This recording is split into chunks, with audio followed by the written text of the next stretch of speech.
안녕하세요. 여러분, 백영기 목사입니다. 오늘 여러분들과 함께 또 민수기 28장 살펴보도록 하겠습니다. 민수기 28장을 볼 때 저희가 이제 하나님께서 제2세대에게 준비시키시는 전체적인 그림을 봐야 됩니다. 여기 보면 인구조사 26장에 새로 하셨죠. 그 다음에 27장에 슬로보아 딸들, 이제 슬로보 딸들 어저께 이야기했죠. 그리고 이제 28장, 29장에 하나님이 또 하나 중요한 이야기를 하십니다. 근데 제가 이거를 연구를 해보니까 명칭이 이게 더 이해가 좋은 것 같습니다. 시간의 성막, 성막. 시간의 성막이 28장이고 29장 또한 시간의 성막 두 번째. 자, 여기 보면은 하나님이 민수기에 들어오기 전에 출애굽기에서 성막을 다 짓게 하십니다. 그리고 1장에서 10장을 준비하는 동안에 또한 성막에 대한 이야기가 나옵니다. 그런데 이 시간의 성막이 무슨 내용이냐? 한번 여러분 생각을 해보시면 좋겠습니다. 여기 28장 제목을 먼저 쓰고요.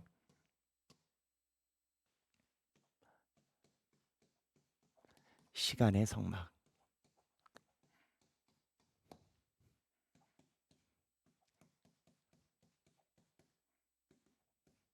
인간의 한계 및 영향. 자, 지금은 조금 여러분들이 상상을 하시고 이해를 하셔야 되는 부분입니다. 성경에서 성전을 이야기하는 이유가 있고 지금 절기에 해당되는 시간을 이야기하는 이유가 있습니다. 인간은요, 우리는 우리가 그렇게 살아가니까 모든 게 다 그렇다라고 생각하지만 하나님 입장에서는 그렇지 않은 게 있습니다.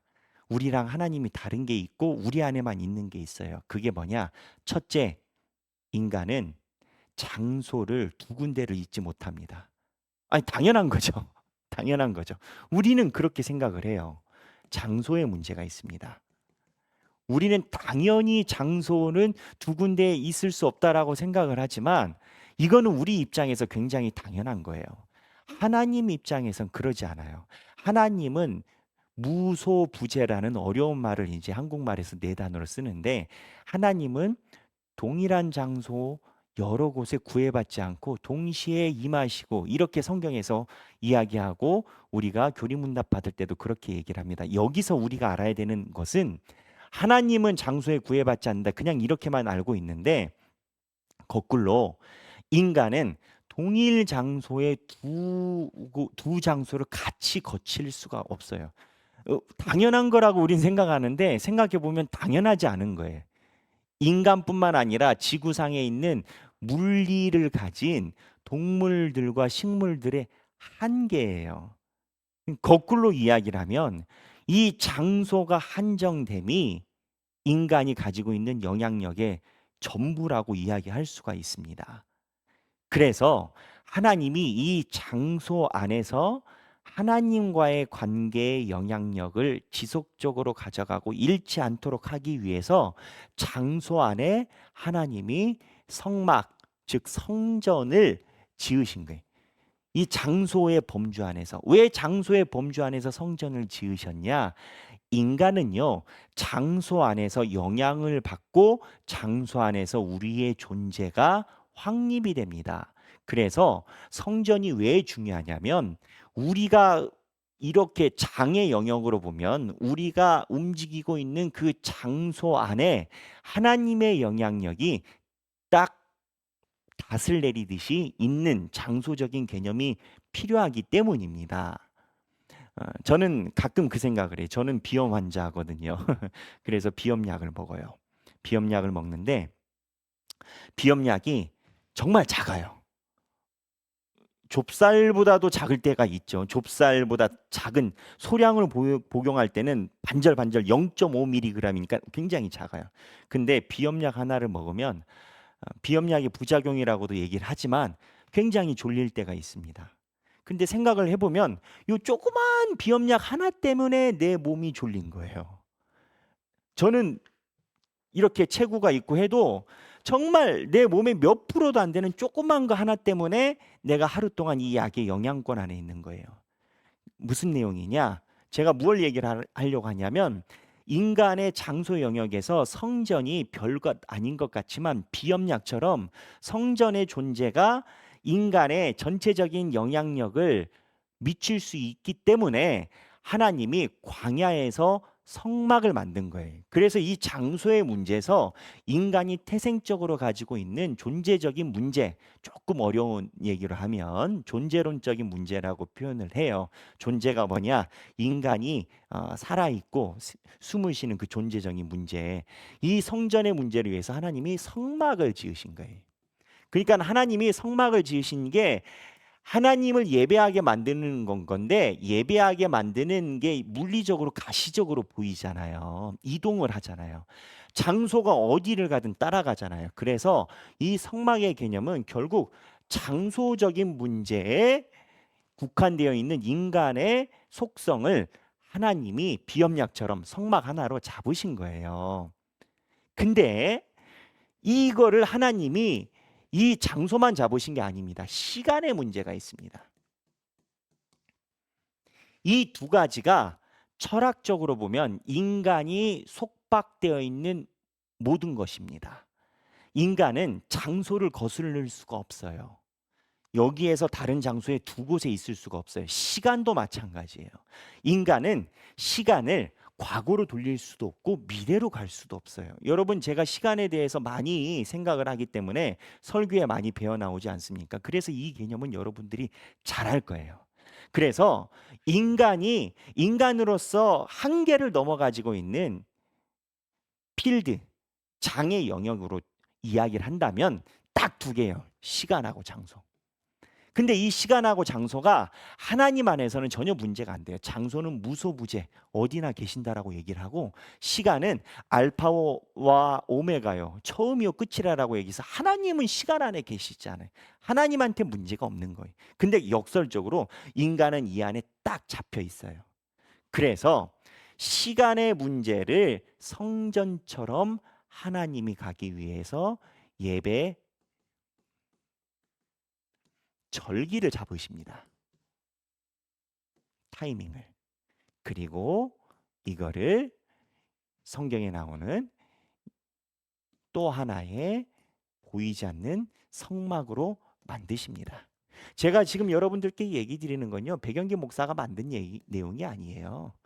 굉장히 유명한 신학자들이 이러한 주장을 하는 사람들이 있어요. 결국은 장소와 시간의 문제는 장소와 시간에 하나님이 동일하게 성막을 세우고 계신 거예요. 그러면 눈에 보이는 성막 장소는 뭐냐? 말 그대로 성전인 거죠. 우리가 성막 모형까지 만들었지만 하지만 시간의 문제는 하나님이 그 시간 안에서 하나님이 보이는 성막처럼 비협약처럼 영향력을 끼치시는 성막의 문제로 예배를 그 시간 안에 예배를 꼭 드려야 되는 절기를 잡으신 건 거예요. 그래서 여러분 교회에다가 시간을 할애함이 교회의 시간을 봉헌함이 신앙생활에 중요합니다. 하나님은 시간 안에서도 성막을 세우고 계시기 때문에 여러분들이 얼마만큼 교회 생활과 신앙 생활에 시간을 사용하고 있는지가 성경에서는 중요해요. 이스라엘 백성들에게 하나님이 명령하신 절기대로 따지면요. 하루에 한 절반 정도 가까운 시간이 될 수도 있습니다. 여러분, 그거 아시죠? 이슬람 사람들은 하루에 5번 신실하게 기도를 해야 이슬람 성도로 인정이 돼요. 하루에 그게 신앙이 좋아서가 아니라 이슬람은 이게 의무사항입니다. 그래서 5번 기도하는 시간이 있어요. 그거를 해야 이슬람 교인인 건 거예요. 이슬람 사람들도 시간을 이야기를 해요. 그렇잖아요. 근데 우리가 성경에 있는 대로라면 우리도 시간을 하나님이 요구하시는 게 많이 있어요. 그래서 그 시간을 잘 잡아감이 단순한 개념이 아니라 성경에 하나님이 보이는 성막과 시간적 성막, 인간이 가지고 있는 한계 안에 하나님의 백성으로 만들어 가시는 과정인 건 거예요. 여러분 지금 잘하고 계신 거예요. 민수기 시간의 성막에 대해서 지금 묵상하고 계시잖아요. 그래서 이게 백영기 목사가 얘기해서가 아니라 하나님이 시간이라는 개념 안에 하나님의 백성으로서 연계성을 지속적인 영향력을 가져가기 위해 보이는 시간의 성막을 이야기를 하시는 거예요. 내가 얼마만큼 성막에 대해서 집중을 하느냐 하나님의 시간. 그래서 이 시간의 성막에 관련된 문제는 28장과 29장이 또 하나의 2세대에게 보여주시는 강조하시는 내용이에요. 1세대는 없었냐? 1세대도 있었어요. 사실은 레위기 우리가 지나왔는데 레위기의 이 절기에 관련된 문제가 있습니다. 그래서 몇 번 얘기 드리지만 요약을 하자면 하나님은 눈에 보이는 성막의 건축과 모세오경에 의하면 눈에 보이지 않지만 시간 안에서의 성막의 건축 두 가지를 이스라엘 백성들에게 세우고 계신 겁니다. 여러분도 눈에 보이는 교회에 대한 신앙생활 오는 거죠. 예배드리러 오는 거죠. 장소니까. 이 장소에 대한 문제와 시간에 대해서 하나님께 성막을 드리는 문제, 이 두 가지에 대해서 굉장히 중요하고 의미심장하게 접근하셔야 됩니다. 그게 신앙이에요. 성경은 그걸 이야기를 하고 있어요. 물론 우리가 유대인들처럼 모든 절기를 다 지키진 않습니다.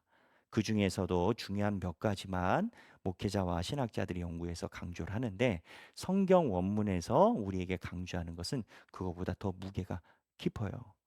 그래서 여러분들이 지금 신앙생활을 잘하고 계시다라고 말씀을 드리고 싶고 이 강의를 듣고 있는 분은 시간을 쓰고 있으니까 그리고 아울러 이러한 여러분들의 노력이 성경에 명시가 되어 있다 이거를 알고 계셔야 돼요.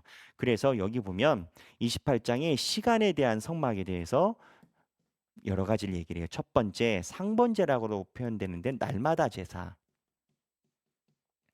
하나님이 어떻게 강조했었나? 1에서 8절이고요. 날마다 제사를 드리는 규정이 있어요. 그 매일 예배 드리라는 거예요. 두 번째 안식일. 안식일을 지키냐 안 지키냐는 하나님의 백성이냐 아니냐의 문제인 겁니다. 그래서 안식일을 어긴 자는 돌로 쳐서 죽였어요. 여기에 안식일에 날마다 드리는 상번제라는 표현이 있습니다. 상번제는 날마다 드리는 제사에 대한 이제 한국적 번역이에요. 그 다음에 세 번째 초하루가 있습니다. 달이 오면 날마다 첫째 날 예배를 드리라. 10일에서 15절 있고요. 그 다음에 네 번째 유월절이 있습니다. 여러분 유월절이 뭘까요? 유월절 잘 아시죠? 유월절은 출애굽한 거를 기념하는 겁니다. 유월절이 뭐냐? 열 번째 재앙 때 이스라엘 백성들이 장자가 죽음이 있을 때 이스라엘 백성들은 살아남았잖아요. 그 이유가 문설주에 양의 피를 발라서 살아남았잖아요. 그거를 기념하는 겁니다. 하나님이 우리의 장자들은 살려주고 이집트에 있는 장자들은 다 죽이시고 그래서 유월절은 우리는 피로 양의 피로 우리는 구원을 받은 민족이다. 하나님의 재앙에서 예외가 된 민족이다. 그래서 이 유월절 날 예수 그리스도가 돌아가시잖아요. 십자가에. 그 양의 피가 예수님의 피로 바뀌는 겁니다. 그래서 유월절은 이스라엘의 3대 절기 중에 하나예요. 물론 이스라엘 사람들은 예수님을 안 믿어요. 하지만 하나님이 유월절 안에서는 굉장히 중요한 의미를 갖고 있기 때문에 3대 절기 유월절, 칠칠절, 초막절, 유칠초라고 합니다. 그래서 유월절에 대해서 16절, 25절 얘기가 하고 있고 칠칠절이 있어요. 77절에 대해서 26에서 31절이 있습니다. 77절은 뭐냐? 지난번에 한번 강의했는데 쉽게 얘기를 하면 보리, 맥주를 추수하는 첫날 하나님께 드린 겁니다. 이제 추수물 낫으로 이제 추수를 몇 달 동안 한단 말이죠. 근데 첫날 하나님께 이 수확에 대해서 감사하게 드리는 게 77절입니다. 6월절하고 77절이 3대 절기 3개 중에 2개입니다. 그 다음에 이제 또 나오죠. 그러면 29장에 대해서 얘기를 하고 자, 여러분 생각하기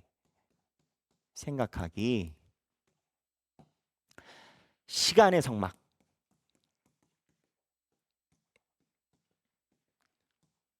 나의 시간의 성막은 어떠한가? 나의 시간의 성막은 어떠한가? 한 번쯤은 묵상하시는 여러분들 되시기를 바랍니다. 감사합니다.